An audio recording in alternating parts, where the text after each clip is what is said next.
So as we discussed, economic substance is one of the regulations which is applicable even today to various types of companies in the UAE.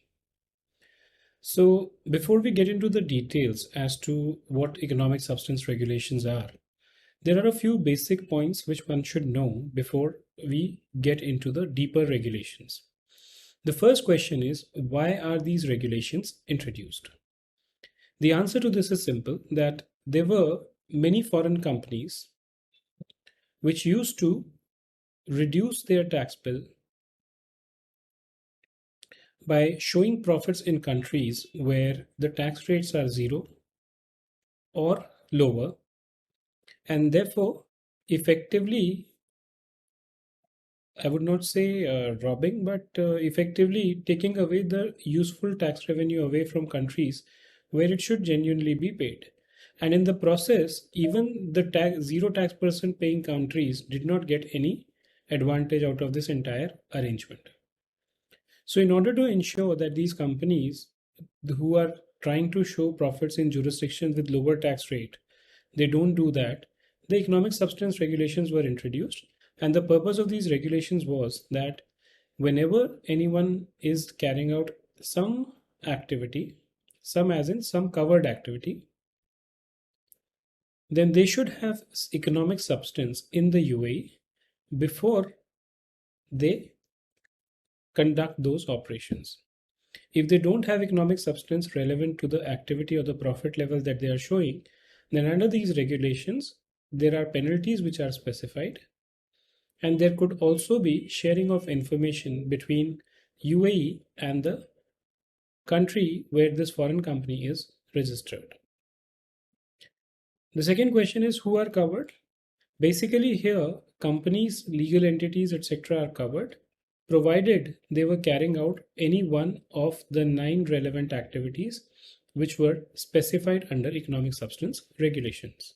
We will look at each of these activities in detail. What if they were covered? If they were covered, they had to undertake compliances. And compliances again were into two parts. One was filing of a notification, and second was filing of a report. Now, what is notification, what is report, what are the content, etc., that we are going to see as we proceed through this course. What if not covered? As in, if you are not carrying out any of the 9 relevant activity, then under the regulations, there is no requirement to do any compliances, but this has to be checked on a year-to-year basis. If you are not covered in 1 year, but you may be covered in the next year, so whenever you are covered, you have to undertake the compliances. In case of non-compliances, there were two consequences which were there. One is penalties for non-filing or not making the economic substance. And the second, in addition to penalties, was also that there could be sharing of information between UAE and the government of the country where the foreign company is a tax resident. So what are the compliance timelines for ESR regulation? Like I mentioned in the beginning of the earlier slide, there are two compliances which are required to be done by companies who are covered under ESR. One is the filing of notification and the second is the filing of economic substance report. Let's look at the timelines for the respective compliances. Now, when you talk about companies, where the companies with financial year ending on December 31, 2021, the timelines are twofold. One is that they have to file an economic substance regulation notification. This notification has to be filed within a period of 6 months from the end of the relevant financial year. So let's say, for example, for a company with financial year ending on 31/12/21, it has to be filed by 30th of June 2022. If by chance your financial year is actually March ended, then the due date for filing the notification is 30th of September 2022, and so on. The second compliance is that if you are covered, then you need to file a notification. So basically the rule is that if you are covered under any of the 9 relevant activity, you need to file a notification.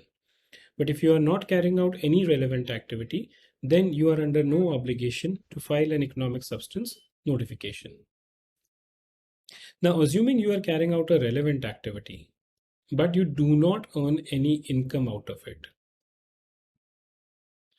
In such a case, your compliance ends here. Another example is that if you are an exempt person, even then, exempt person as in, let's say, the branch of a foreign company, that's one of the cases which are exempt. You just need to file an ESR notification. You don't need to file the ESR report. But otherwise, if you are carrying out a relevant activity and you are earning income from it, then you are obligated to file an economic substance report within a period of 12 months from the end of the relevant financial year. So let's say in this case, if the financial year is ending 31/12/21, then by 31/12/2022, you have to file the economic substance report. In this case, if the year ended is 31st of March 2022, then you have to file it by 31/3/2023. That's the timeline within which you have to file the economic substance report. Thanks for watching this video on UAE corporate tax. If you want to get more such videos with a lot of practical insights that will help you deal with the UAE corporate tax, you can subscribe to our course, whose link is given in the description below. We will be discussing various developments that happen in the UAE corporate tax in this particular course, as well as for the next 12 months. And whatever questions you have, we will be conducting live sessions for queries, etc. for the registered users. So in case that is something for interest for you, do join us at the link given in the description below.